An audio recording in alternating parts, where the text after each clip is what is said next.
Good morning, everybody.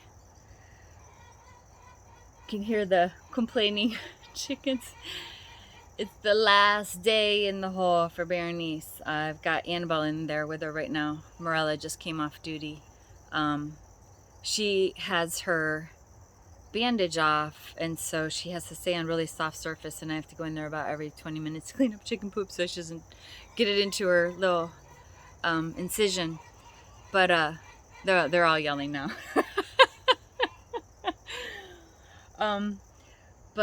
So that's what's going on here. But we also just had a visit from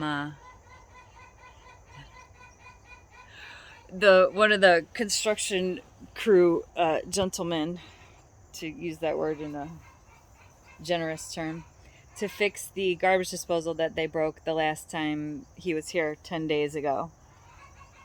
Yes, they left us without a garbage disposal for 10 days. He came in and accused us of breaking it, and Consuelo was like, dude, we called you guys as soon as you left telling you it was broken because he had messed with the switch and hadn't reset it. So anyway, there's a whole bunch of other stuff that still needs to be fixed. So my wife was asking him about it, and he was getting all defensive and telling us that his shitty drywall job was really a great... Morella is losing her mind. Was really a great drywall job. You know how they do, etc., etc. Hold on. Little, what? Morella, what's the problem? Nothing. She has no problems. Morella. Please. Jeez, it's Sunday morning, for crying out loud. So finally I said, well, you know, what do you take responsibility for? Because he kept saying, well, that's not my job, and I don't do that, and I didn't do that, and he, flipped out more. And finally I said, if you don't take responsibility for anything in your life, you're going to end up with a pretty, it explains why your life is the way it is. And he got deeply offended.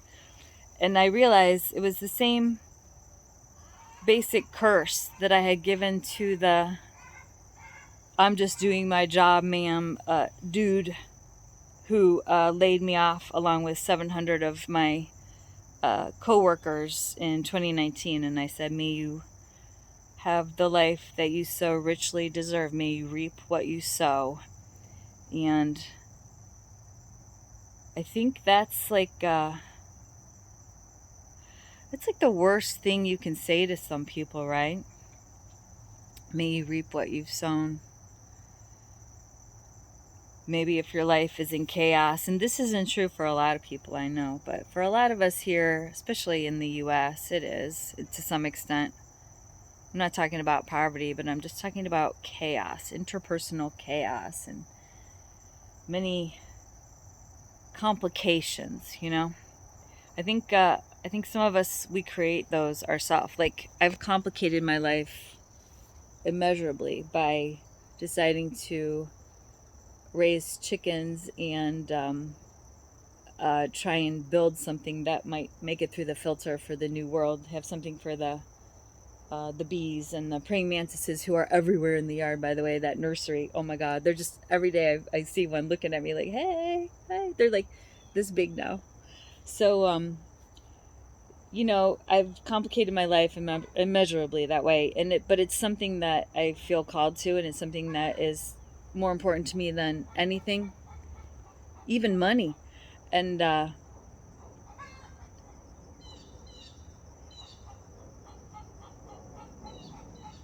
so I'm happy to have reaped what I've sown. I wish I would have reaped a few more beets, but you live and learn this year.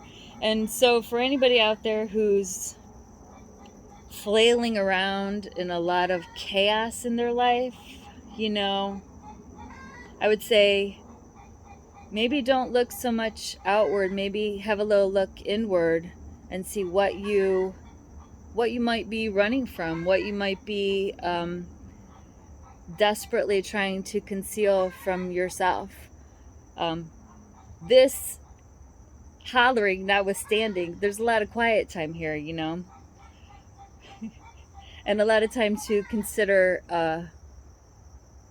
one's own thoughts. And I think that that can be scary for a lot of people, and they'll surround themselves with, hell, they'll even bring, you know, beings into the world of their own accord, conscious, fully realized beings, to avoid looking inward, avoid considering the implications and the consequences of their actions. Isn't that how we got to the precipice of the collapse on which we now find ourselves? So, I guess my blessing and my curse for us all, may we reap what we sow. Now she's quiet. Everybody have a great day. Bye.